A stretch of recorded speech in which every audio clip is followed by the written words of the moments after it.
मुझे जानकारी मिली है कि कांग्रेस के विधायक हेमंत कटारे जी के द्वारा ये जो सौरव शर्मा जो ये पूरा जो परिवहन का विषय जो सामने आया है और जो रेड हुई है और जो सौरव शर्मा के यहाँ से जो भी सोना वगैरह या जो भी पकड़ा गया है, इस संबंध में हेमंत कटारे जी ने कहा है कि सौरव शर्मा की नियुक्ति मेरे द्वारा हुई थी या मैंने अनुशंसा की थी, ये पूरी तरह से असत्य है। मैं पहले भी इस बात को कह चुका हूँ कि वो एक भी ऐसी नोटशीट दिखा दें कि जिसमें मैंने सौरव शर्मा की नियुक्ति की अनुशंसा की हो या अनुमोदन किया हो या सहानुभूतिपूर्वक विचार करने के लिए लिखा हो। मैंने कभी भी सौरव शर्मा की ना नियुक्ति की अनुशंसा की। एक सामान्य रूप से मंत्रियों के पास आवेदन आते हैं तो विभाग को भेज देते हैं, पर नियुक्ति का अधिकार भी परिवहन मंत्री को नहीं होता, ये आयुक्त ट्रांसपोर्ट कमिश्नर को होता है। तो मेरे द्वारा ना कोई अनुशंसा की गई, ना कोई सहानुभूतिपूर्वक विचार करने के लिए लिखा गया, ना मेरे द्वारा कोई आदेश किया गया। हम सब जानते हैं, पूरा प्रदेश जानता है कि हेमंत कटारे मैनेज होके पत्रकार वार्ता करते हैं या मैनेज होके आरोप लगाते हैं। ये कोई एक मामला नहीं है, ये लगभग इनका हर दिन का काम है।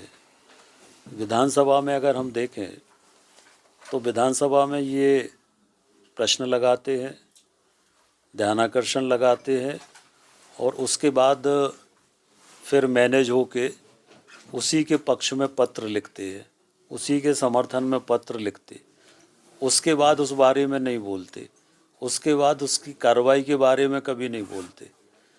इसी तरह से पूर्व में सुधीर शर्मा जी के ऊपर इन्होंने आरोप लगाए और फिर बाद में मैनेज होके और स्वयं ने कहा कि आरोप गलत थे।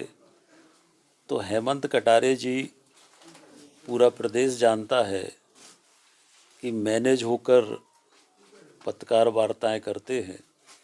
जब इस मामले में ये जो रेड हुई है, जब सारी जांच एजेंसियां जांच कर रही हैं, इनकम टैक्स भी जांच कर रहा है, ईडी भी जांच कर रही है, लोकायुक्त भी जांच कर रहा है, जब सारी जांच एजेंसियां जांच कर रही है तो क्या पत्रकार वार्ता करके जांच एजेंसियों को प्रभावित करने का प्रयास है?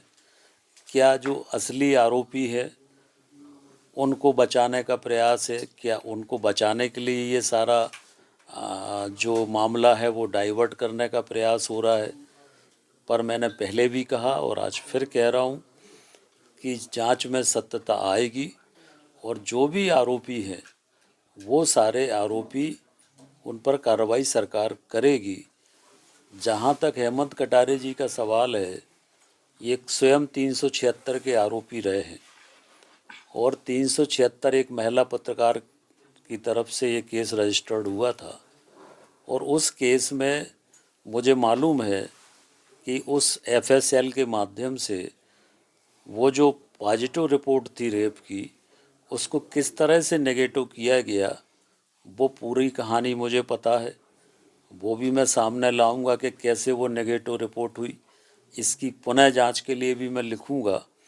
और हेमंत कटारे जी की भोपाल में आज अनेक प्रॉपर्टी हैं, अनेक संपत्ति हैं, ये कहाँ से आई?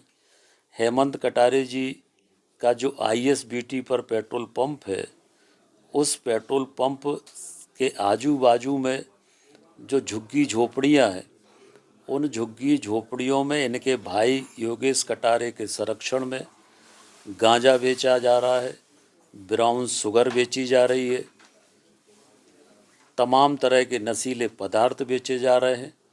इनके खुद भाई के ऊपर, योगेश कटारे के ऊपर 35 आपराधिक प्रकरण हैं और ये चुनाव के समय भी भिंड में कैसे चुनाव जीते ये भी मुझे मालूम है। भोपाल से अपराधियों को ले जाकर बूथ कैप्चरिंग करके ये इन्होंने चुनाव जीता। तो वो पूरे समय भोपाल में रहकर और मैनेज होकर इसी तरह से लोगों पर आरोप लगाते हैं, पर मैं उनको मैनेज करने वाला नहीं हूँ। मेरा राजनीतिक जीवन खुली किताब की तरह है। और उन्होंने कहा कि सौरभ शर्मा की नियुक्ति मालथौन चेक पोस्ट पर मेरे समय में हुई थी। मेरे समय में सौरभ शर्मा की ना केवल मालथौन चेक पोस्ट, किसी भी चेक पोस्ट पर नियुक्ति नहीं हुई। मेरे समय में ऐसा परिवहन मंत्री था जिसने पूरे प्रदेश में चेक पोस्ट बंद कर दिए थे। तो उनको तो मेरी प्रशंसा करना चाहिए कि मैंने तो चेक पोस्ट बंद किए थे। तो वो तो उल्टा प्रशंसा करने की जगह आरोप लगा रहे हैं। तो ये सब किसके कहने पे कर रहे हैं, क्यों कर रहे हैं, ये सब जानते हैं। और ये पूरी तरह से एक असली आरोपियों को बचाने के लिए मामले को डाइवर्ट करने की कोशिश हो रही है।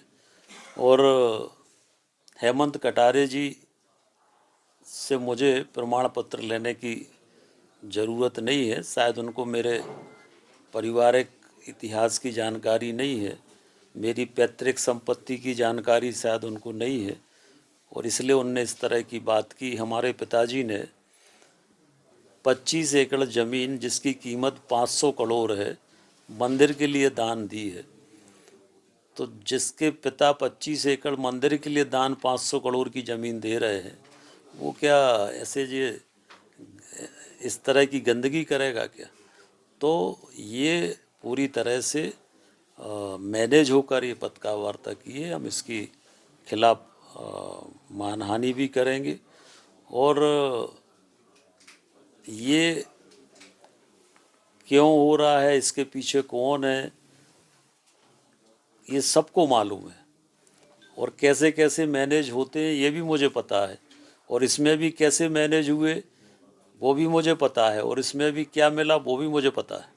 इन पे कुछ रोशनी डालना चाहेंगे इन चीज़ों पर? तो मैंने सब बता दिया, सारा स्पष्ट कर दिया।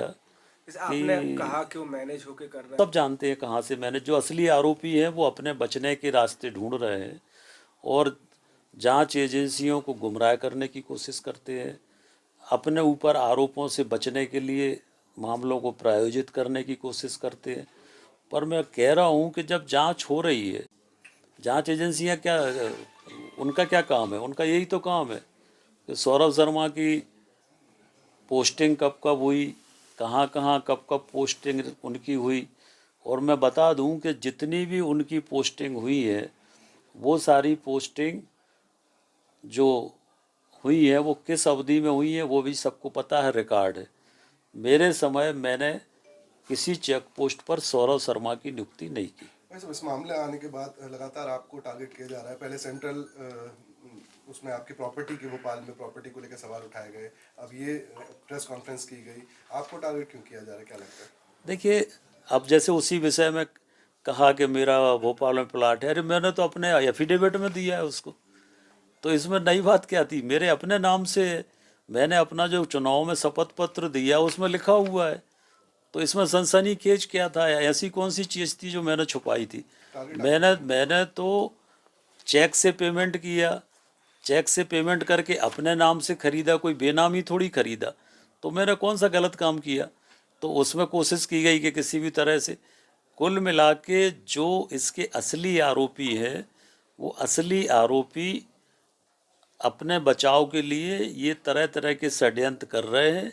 ये कोई षड्यंत्र सफल नहीं होंगे। और जो आरोपी हैं वो आप देखेंगे कि सबके सामने वो आरोपी जल्दी आएंगे। क्या आप महंगी दवाओं के खर्चे से परेशान हैं? अब इस चिंता से मुक्त हो जाइए। दवाओं के खर्चे में कीजिए 90% तक की बचत। दवा इंडिया जेनेरिक फार्मेसी के साथ उच्च गुणवत्ता और कम कीमत दोनों एक साथ। 1500 से अधिक दवाइयां उपलब्ध, सभी उत्पाद FDA द्वारा प्रमाणित। हमारा पता है Dawa India generic pharmacy, Sugandha complex, Parkota सागर।